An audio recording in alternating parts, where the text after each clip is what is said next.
But so here we have Spider-Woman #1. Decent enough cover here. So we get the nice little overview. When she was a child, Jessica Drew's father rescued her from a fatal illness using a serum of irradiated spider biomaterial.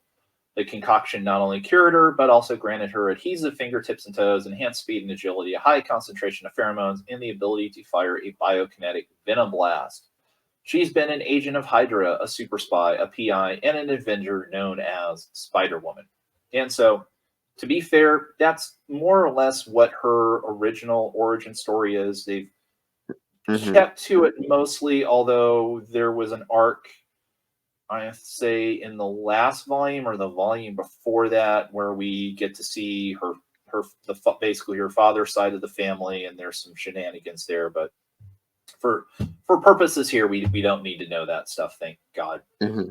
So here we go. Recently, Spider-Woman, aka Jessica Drew, was severed from the web of life by a special dagger that unraveled her life and caused her to slowly be forgotten as though she never existed.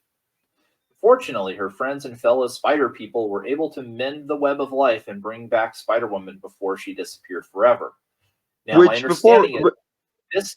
Go ahead. Sorry, I was going to say, my understanding is none of this happened in her actual book, because I was reading the Kelly Thompson one off and on just as kind of a hate read. My understanding is this all happened in like this Spider-Verse book that I think Dan Slott was doing, or something like that. So they didn't bring back Spider-Woman before she disappeared forever, but she didn't quite return to the life she left. Something very important is still missing. Yeah, so, which before we get too far ahead here, can I just say that even though mystical characters are my stock and trade, they are what I live for, we need to stop trying to project mystical fated significance onto more or less street level characters. There was a thing we did with the most recent Batman story where there was some kind of multiversal nexus of Batmans, and this is kind of the same thing. I think Spider-Man did it first, because they've been trying to mysticalize Spider-Man for years now. Well, they need to stop. The whole web of life thing, this is all tied to Madam Web. You know, this is that's the whole mystical, the totem of the spider, all of that stuff is all tied into this. I am, of course, all for projecting mysticism wherever it can work, but for characters whose stock and trade is mostly street level, I see no reason why you need a mystical connection to Spider-Man, a mystical connection to Batman, etc., and so on. Or if someone does want to make it, then you have to put in a lot of effort to make it actually work. And it doesn't seem like that work has been done well here. Yeah. So here we have Steve Fox has been given the writing duties. Carola Borelli is the artist. The cover that we liked is a Lionel Francis Yu cover. So yes, that's why it's a good cover. Sadly, he's basically doing more covers now than interior work for obvious reasons. Ellie Pyle is the editor on this. So if you want to know who is responsible for this awful, awful book. So here we go. We get to see a map of the gang war territories. So, you know, for those who haven't been reading any of the Spider books, I haven't, but just through this, I kind of have a vague notion. Essentially, New York, Kingpin, I think, got taken out. So you've had all these various villains and gangsters basically carve up Manhattan and New York City into their own various little territories, and of course all the spider people are trying to fight back and keep the peace. So here we've got a nice little info map here showing you know, Manhattan and I guess the lower boroughs, however you want to define New York City, and who controls each area. So here we are in the Bronx starting out. Leave me alone, says some big hulking guy. It looks like he's wearing some armor or something, and they're in a junkyard. And here's Jessica. At least they brought her back into her traditional, original style outfit. So I appreciate that.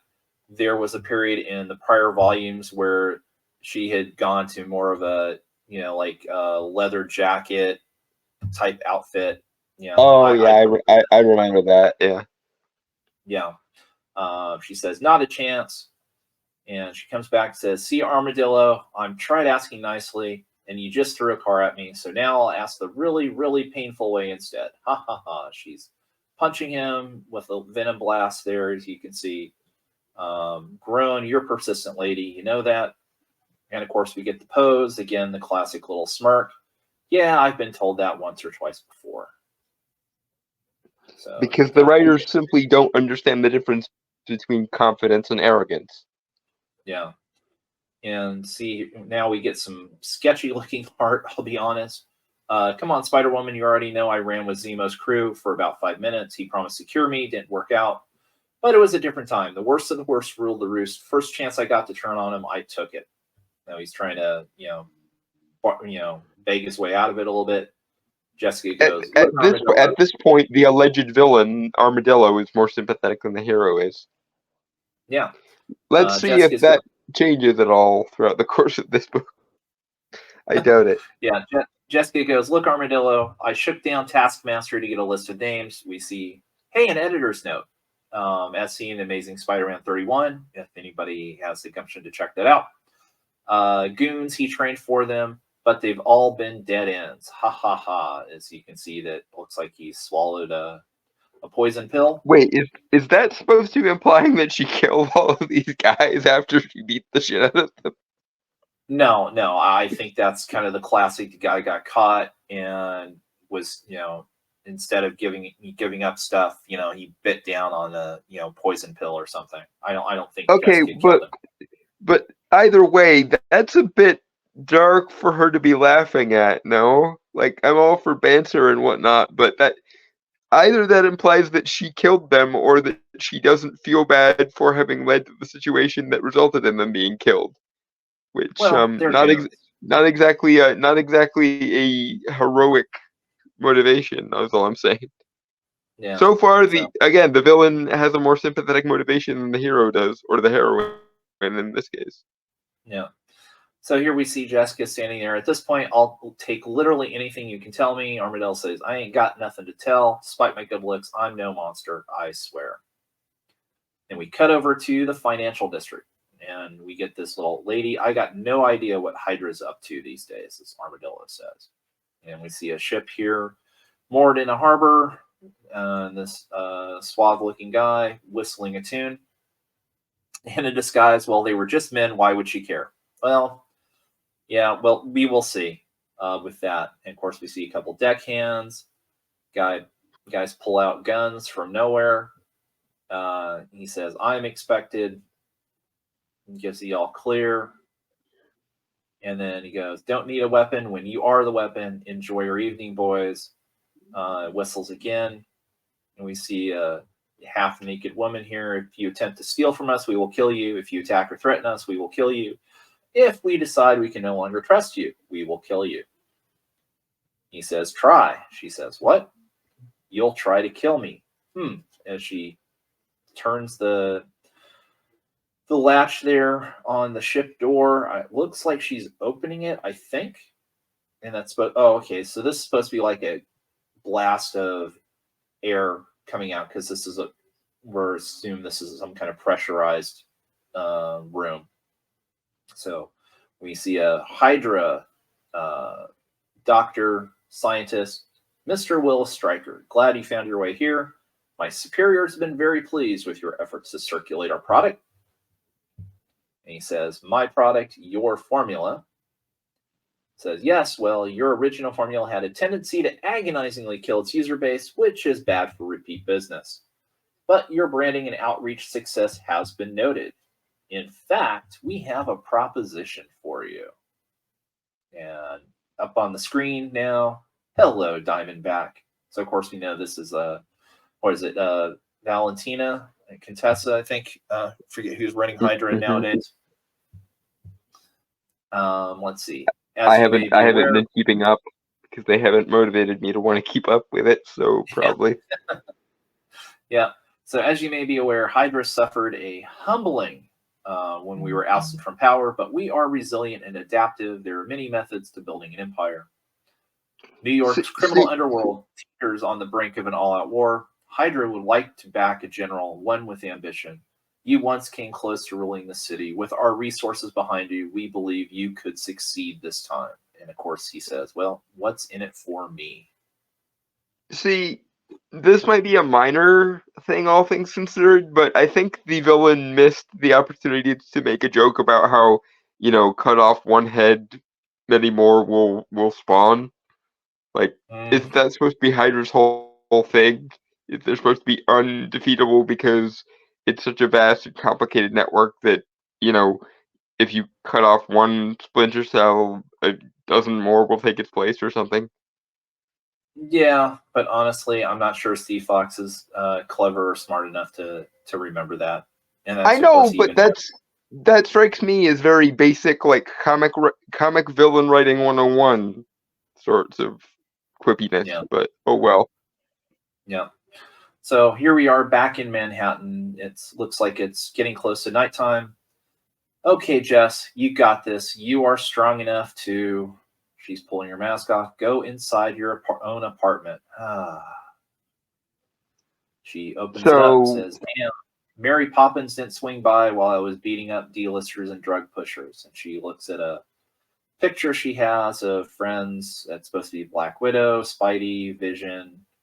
And of course, that's Jerry from the prior volume where she finally found some happiness. And then Jessica goes, no, screw this. There's got to be something here. She's all, come on, give me a sign. She's looking around anything too. She gets frustrated. She's looking through the pantry and, pushes back a dresser. Oh my God. And finds this envelope with a lock of hair. She goes, I knew I wasn't crazy. My baby boy, I'm going to find. And then there's a creak. And hey, look at here. Look at our guest star. Mind if I drop in? It's Carol, her good friend, Carol Danvers, in her major outfit. So just to kind of bring you up a little bit, it was either the last volume or actually I think she actually had her child in the prior volume. But yeah, there was a whole arc. So Jerry was the porcupine, I think, and decided to get out of his life of crime. He and Jessica struck up a relationship, and next thing you know, Jessica's pregnant, and she winds up having a kid. Where they got the whole, so the whole thing of Jessica kind of being pregnant and stuff and being able to do stuff that they used in Across the Spider-Verse actually came from an issue of Spider-Woman that was actually halfway decently done, because basically what happens is because, they're thinking that her pregnancy might be unusual, they convince Jessica to go up to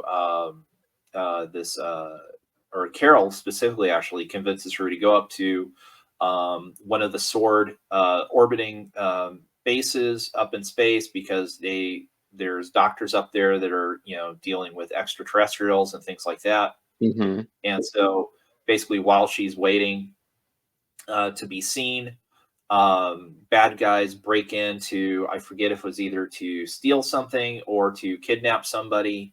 But it kind of becomes a hostage situation. And of course, her being a hero, even despite her being pregnant, kind of forces her to, have to save the day. It's actually a decent issue. But anyways, long story short, she winds up, having a child. And her and, Jerry are kind of together. Jerry more or less kind of acts like the house husband. It's pretty good stuff. We do find out that the kid has inherited some of Jessica's powers. So kind of the genetically stuff. So it wasn't terrible, but this is where that whole thing with the web of life and her getting cut out and come and back is people remember her, but don't remember her kid at all. So they think that she was never pregnant, never had a child. And so, she was kind of like going crazy. That strikes me as really convoluted. Yeah. So anyways, here's Carol, popping through the window because, that's what friends who can fly do. And of course, Jessica, looking sheepish, says, "Not next time, Carol. I almost fried you." Nice duds, by the way. Carol, you know, with a snarky look on her face, says, "It would have tickled at worst, and thanks, they're new. Anyway, I tried knocking and calling and texting. I was this close to sending out an Avengers Reserve bulletin, but settled for asking all of our mutual friends where you've been, including Julia Carpenter, who was not nearly as helpful as I expected her to be with the whole connected to the web of life thing." So, Can again, someone please display some humility? Like, just someone. yeah. Some character display basic fucking humility, because I am so sick of the haha, I am invincible, nothing can touch me over and over and over again. Yeah. Well, again, this is the Josh Whedon, you know, snarky, trying to be witty, you know, commentary. But I was Okay, just going but to add, Joss was good at it, is the yeah. thing. For Well, all his again, other and faults, Joss was good at it. These people are yes, not. but again, They're basically yeah, writing what they think Joss might have said or might have had the character yeah, say. yeah. Dominic, I don't think the son was hers and Clint's. I may be wrong that it was her and Jerry, but I'm pretty sure it wasn't Clint. So I would have to do some research to see who the father actually is. But anyways, the Julie Carpenter reference here. So of course she was another Spider Woman, and then through I think the whole Spider Verse thing in the current MCU or the current 616 context, she is now Madam Web. So Julia Carpenter is Madam Web, so she's the one that's connected to the web of life and has the precognition and all that stuff. Which I'm sure they're totally not Easter egging here just to set up that movie that comes out in a week that no one is going to watch. because it's Well, not the no, one, it was it's not the Madam Web that those of us who still remember and have fond memories of Madam Web are interested in watching a movie yeah. they've set on. Well, no. Here's the thing, though. The Madam Web in the movie is not Jessica Carpenter because Sydney Sweeney is playing Jessica Carpenter, and we see her in something very close to the OG Julia Carpenter Spider Woman outfit, the black and white. It actually would have been great. The thing that's missing are the covering her eyes. I maintain my criticism of the Madam Web movie that somebody literally just wanted to remake Final Destination with a superhero skin suit over it. Yeah, it's very possible, but I still have this perverse desire to go see that movie just because I want to see just how bad it is. I But want to see how bad it's going to bomb. I will pirate it later and therefore not give it any money. all right. So, anyways, here's Jessica going, "Oh, Captain, my Captain, it's been a rough few weeks." And Carol goes, "I know, you know. I know. You know how I know? I can see your roots growing in. You never let your roots grow in." Ha, ha, ha, ha. They're barely visible. You can only tell because of your Marvel vision. So, again, this is Steve Fox writing Marvel what he Vision, thinks. what? So this is Steve Fox writing what he thinks is snappy, clever dialogue between two women. Has Captain Marvel in any of her iterations ever had any powers whatsoever relate to her vision? Because you can see in the next she's panel not she says, exactly at the top of my list, but I'm almost sure she's never had any powers whatsoever relating to her vision. Yep, chill out because it's a joke because Carol goes, "That's not one of my powers and you know it." And Carol goes, "Seriously, Jess, you've been acting erratic. Spider-Man told me something went down with you and the other spiders." Again, we get another editor note telling us to see Spider-Man number 7 from 2022. At least someone remembered that editor notes exist. Please use them on better material. Yeah, so which I admit is not my wheelhouse, but you're my best friend. You can talk to me. Please talk to me. So they have established in prior volumes that Jessica and Carol are good friends. It's not written well by Kelly Thompson, but it's there. Okay, fine. So we see Jessica asking Carol, "Carol, do you notice what's missing from my apartment?" And Carol snarkily says, "A good cleaning service," because, of course, everything's a joke. And Jessica goes, "Carol," as she's holding her stomach, "do you trust me?" And Carol says, "Significantly more than I trust my friends who aren't quadruple secret agents and occasionally replaced by evil aliens." but I also want to help you. So this is where Steve Fox goes just completely off the rails, where every other sentence that comes out of Carol's mouth is some trying to be snarky. Hey, I'm in a 90s, early 2000s sitcom. Everything has to be some kind of laugh line. It just comes off as her being bitchy, though, because most of those alleged quips she's doing are, in a sane world, something that Jessica would, in theory, find very insulting. Because I know if somebody just flew into my, living room of an apartment that I was in and started whining about how, oh, it needs a cleaning service, oh, you look terrible, oh, your roots are going in, blah, blah, blah, I would be insulted, especially if it was a woman, because when women take those sorts of digs very, very seriously. It's the quintessential catty, mean girl-ish Regina George type shtick. Yeah. Well, or it's the same time of a guy writing women, because guys like to bust nuts, bust balls all the time. Therefore, And, women must also like it you're and not bros, totally take it seriously every single freaking time. It yeah. it's literally women be catty. That's the context of the most of the dialogue in this scene. Yeah. So, as Jonah was asking, is Spider-Woman pregnant? She looks pregnant, and I knew it. She is. The hand pose is universal. Well, the thing is, she's not pregnant, but the thing is that, of course, she remembers that she was, because she had a child. She had a kid. But again, because of the way the Web of Life got rewritten, nobody remembers it. So here we go. Jessica telling her they're holding hands. The absolute best thing you can do for me right now is go be your kick-ass Avenger self and keep the world safe. That way I can tune out Kang or whoever the heck menaces the multiverse next and focus on what I need to handle. Okay? They really flippant about the whole end of the multiverse, aren't you there, girls? Yeah. So Carol sighs. She says, if I think even for a second that you're in danger, I'm going to ride in like a one-woman cavalry, fists a-blazing. Do you understand me? And, of course, they hug, saying, I'm counting on it, lady. And Jessica puts her mask back on as she's about to head outside. Now, can I trust you to lock it for me, too? I'd hate for someone to break in and make this place look even worse. And, of course, Carol saying, stay safe, Jess. And, of course, Tonal whiplash munch. Yeah, so Jess leaves. Carol, floats out of the building, coming across over the roof. So Julia, did getting closer to Jess help you pick up anything more about what's going on with her? Julia says, my abilities don't work like that, Captain Marvel. The Web of Life vibrates on unpredictable frequencies.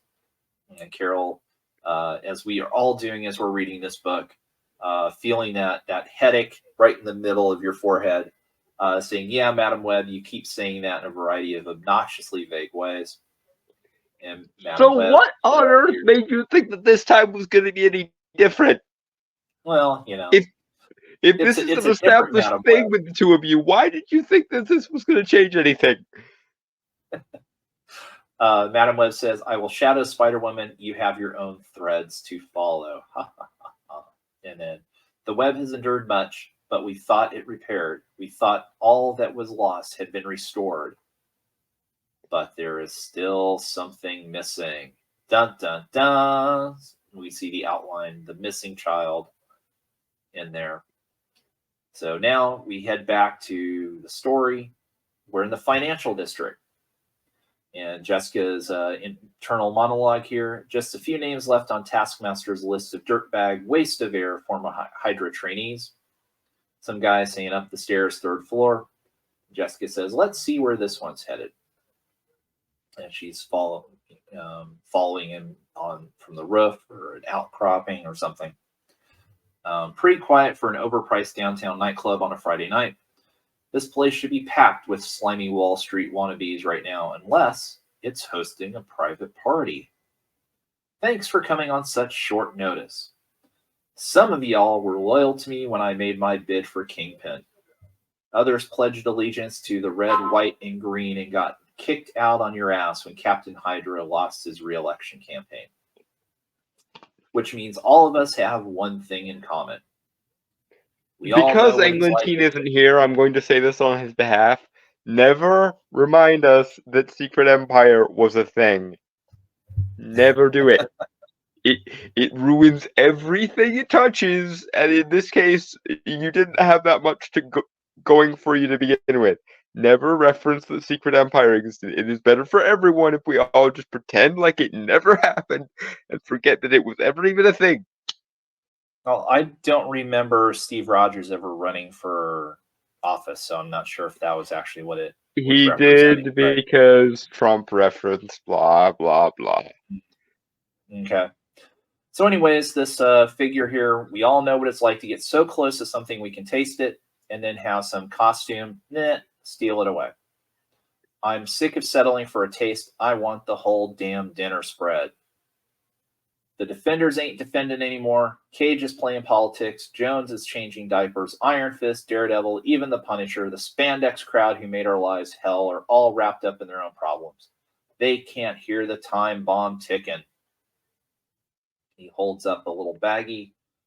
A few of you in this room have already helped me move the new and improved Diamond. Bet you sampled a little for yourself. I ain't even mad about it. Means you know it's the real deal. All of the power, none of the kickback. And with our new partners, as you see people starting to chant, "Hail Hydra." Yeah, I'm going to have to get used to that.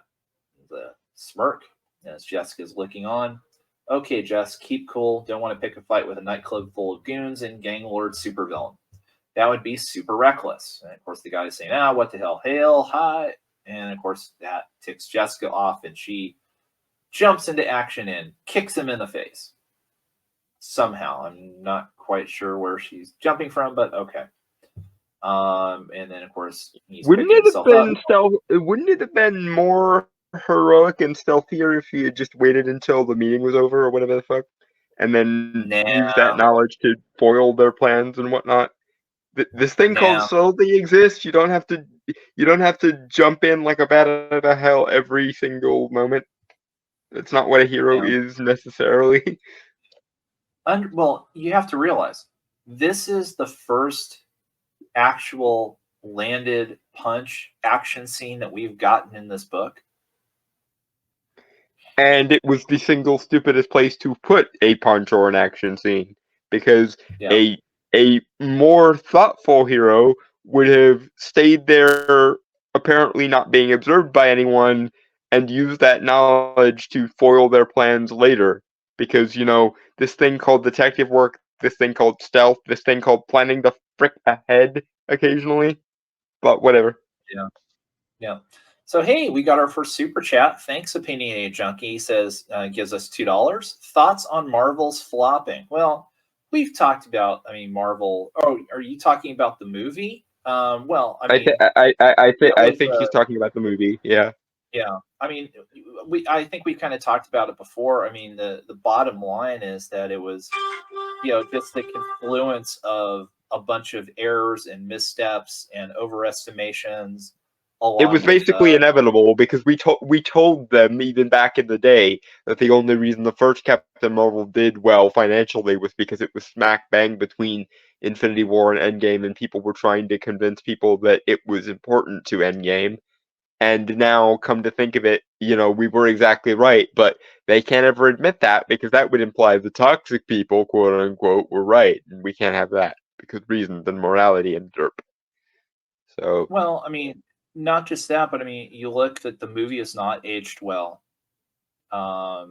It's not, it hasn't moved merchandise in years. It was just a bad idea all the way around. Insert the Spaceballs meme. Merchandising, where the real money from the movie is made.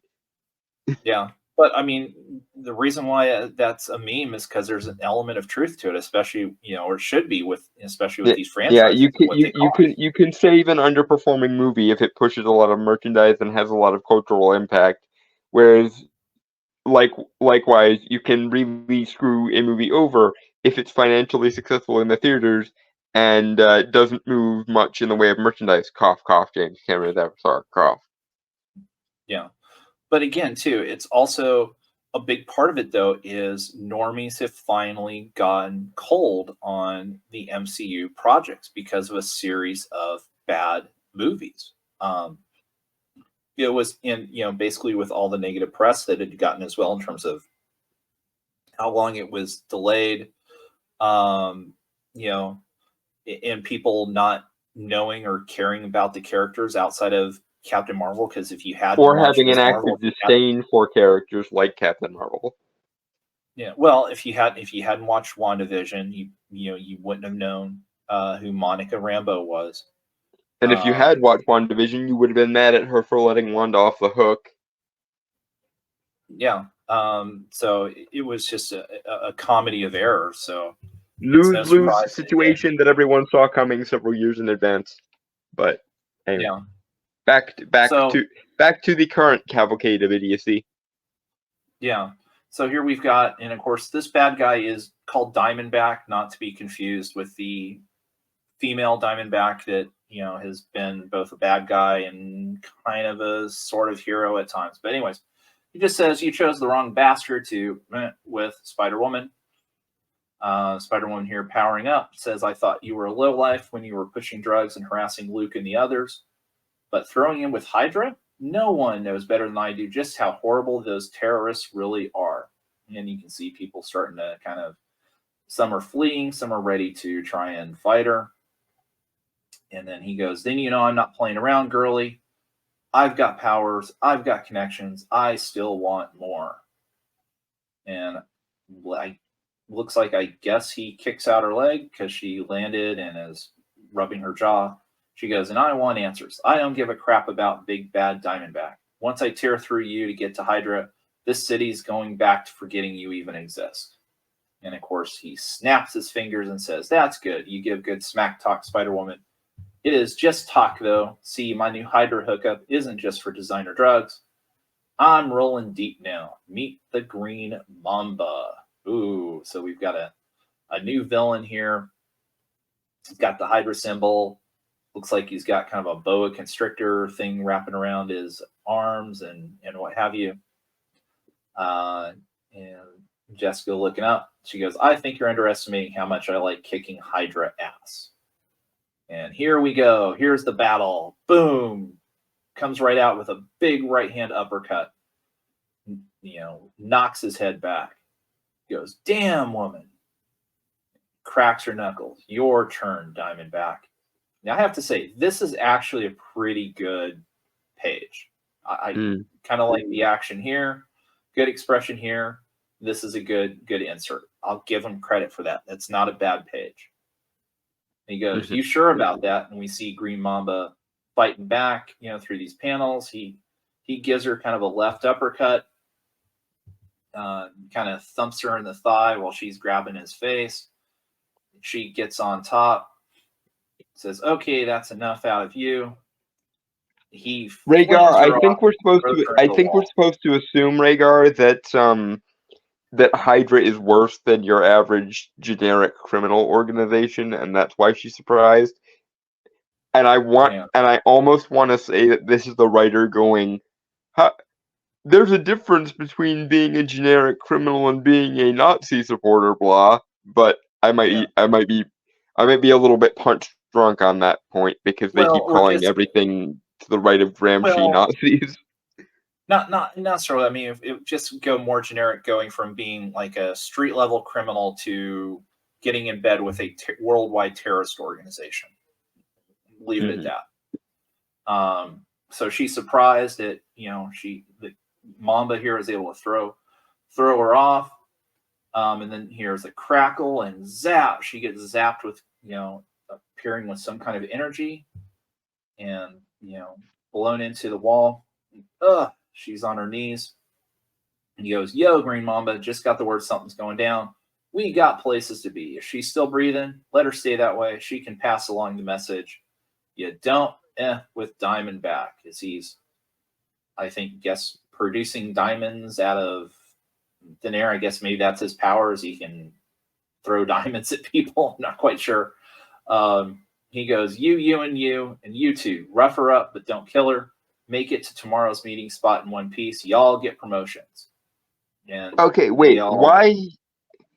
This is like the second or third time this has happened.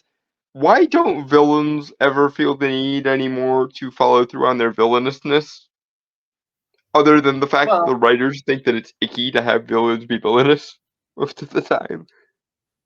he's just ordering them around. He's delegating here, and so they take the drug that Right. No. What gives them what I'm having powers. what I'm having an issue with is why would you A, let her off and let her go on to be a thorn in your side then another day, and B, if you're gonna let her off and have her carry the message like he seems to be wanting, why would you then also have your underlings rough her up anyway? Because she's already been roughed up enough that she's no longer, at least as far as he's concerned, a threat to him. So why, like, one of these courses of action makes sense.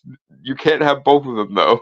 Like Well, either no, you want to what rough her what up he's and do no, no, no, harm no, to no. her, in which What he, case what he's do it. what he what he's trying to do here is it's one of those classic things that you've seen in TV and movies where the head bad guy, the good guy's down, and they think the good guy's not a threat anymore. So hey, you let your underlings blow off some steam and have a little fun and get their hits in. That's what he's doing here. So they It's just it seems really stupid. Like either commit to the bit and just kill her, or like leave her to scamper away like you seem to want to, and so she can carry a message. Blah. Like yeah it seems like you want to have your villainous cake and eat it too, and it's just not.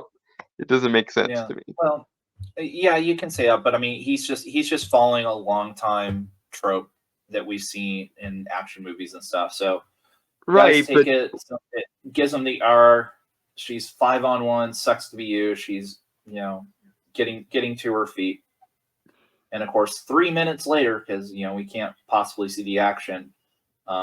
Those five guys are all down on the ground, and she says, "You losers, stay here quietly until someone comes to arrest you and stuff." And groan. She goes, "I'll take this for evidence though, and these to shove down Diamondback's throat when I catch up with him." So soon she's, got battle damage as she's up on a roof.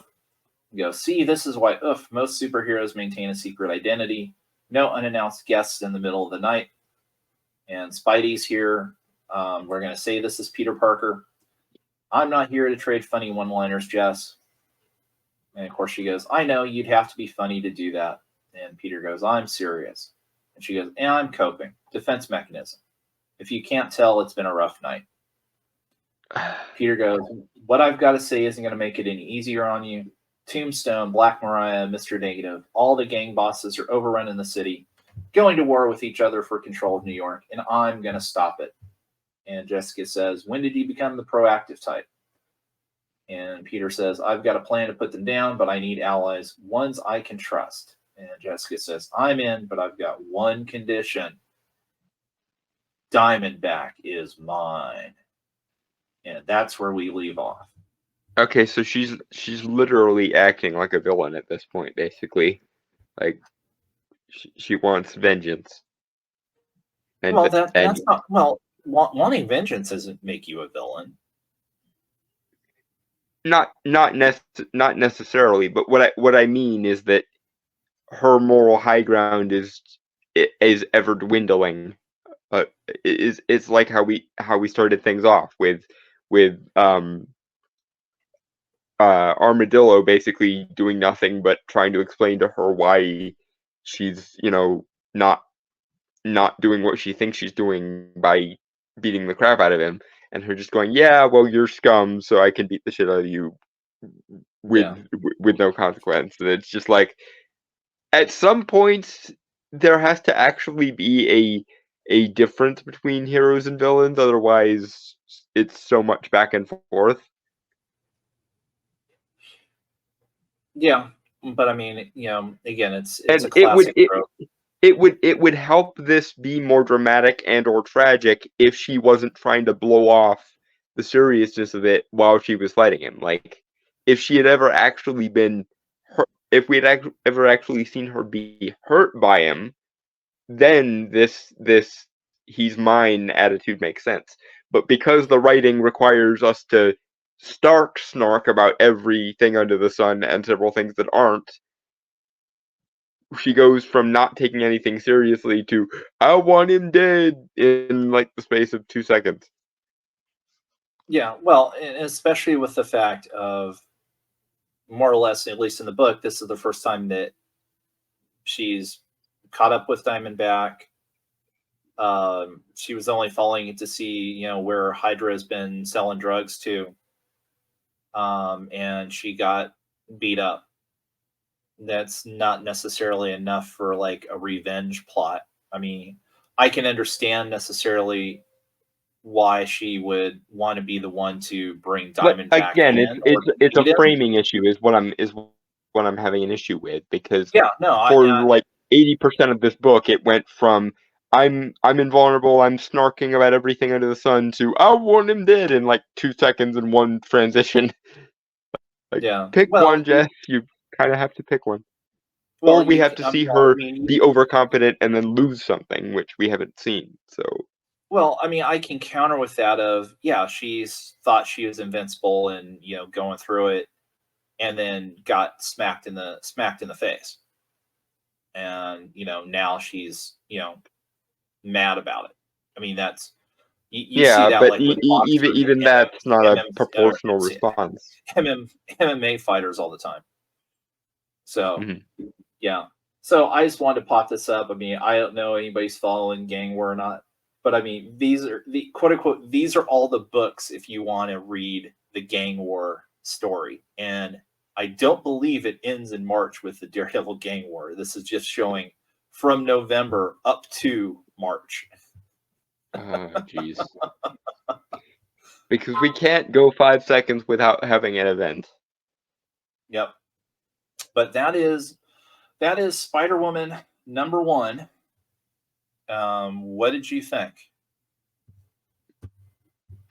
Well, considering that like 2/3 of it were just random slice of life stuff, and one instance of it was she didn't like try to hide from Discovery so that she could use this information to thwart him later.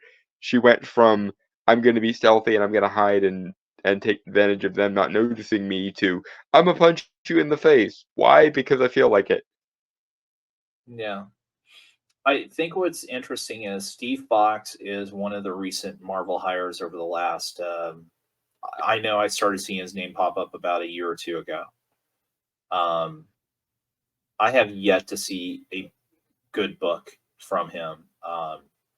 As I mentioned, he's also doing the Dead X-Men book, and unfortunately, he's also doing the X-Men '97 book, which is Oh no. I have very, very low hopes for that book at this point. This does Unless not bode well. Yeah, I mean, unless he is forced to, basically follow whatever the new cartoon storylines are going to be. So there's more editorial control on it. But yeah, he's Well, got that even real implies issues. that anyone working for the MCU is going to be any more competent or any less SJW than the current Marvel writers. Oh yeah, yeah, definitely true. But you can see here he's got real issues in terms of how to plot a book out. His dialogue choices are sketchy at best, and Pacing, characterization, dialogue, tone. yeah. And as we'll see, like with #2, it gets worse. Oh, So goody, it gets worse. that'll be a treat. But yeah, it annoys me because Jessica Drew has been a long time favorite of mine. I love the original Spider-Woman series, even some of the subsequent series. The Luna brothers, if you remember them back in the day, did an interesting Spider-Woman origin story. But again, just the level or lack there quality of recent Marvel writers has given us this. So Let's see. We're past an hour and a half here, so I think we're going to call it here for the night. So we'll have issues one here for Captain Marvel and Spider-Woman. You'll see these broken up later on as separate videos here on the I Love Comics channel or wherever else E wants to host them. We will be back, possibly try and be back next week. We'll do issue 2 of each of these, and I think actually that'll work out well because I think by the time we get to Captain Marvel number 4, Spider-Woman number 4 will be out. So that is our Bad Comic Beatdown for the night.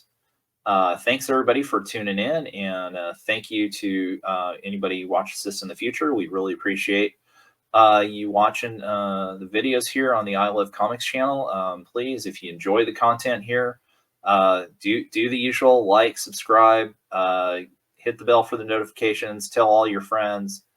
And subscribe to all of E's other channels. You can also subscribe to my channels if you want more of my shenanigans. One of which is the podcast of the Storm that I do every Sunday with the Brainstormer of Pop Culture. Another one is the Duality of Man, which I do with Mr. E2099. We try every Wednesday. It doesn't always work out that way, but that's a men's rights and men's issue show that we do. So if that's up your alley, that's also something you can do. Good stuff. And of course, be remiss if we didn't remind everybody, of course, the main draw for this channel is every Friday. There is a budget auction. Great books available. We usually kick it off around 8:30 Eastern, 7:30 here in the Central Time Zone. We'd love to see you there. Great books, great conversation. We cover a whole variety of topics in pop culture. We try to focus on comics, especially when there's good news about. You'll hear Englantine, myself, Eric Breen will pop in from time to time, real Dr. Venkman, Jay will be on there, and a whole host of other characters. So we hope you join us on a Friday. You'll see we'll have lots of fun. Any final thoughts there, Dalton? None that I can think of. Cheers, guys. All right. Got you there. So we'll be signing off for now. Thanks again for watching. Thanks everybody out there. Really appreciate it. And we will catch you again. Bye now. Cheers, guys.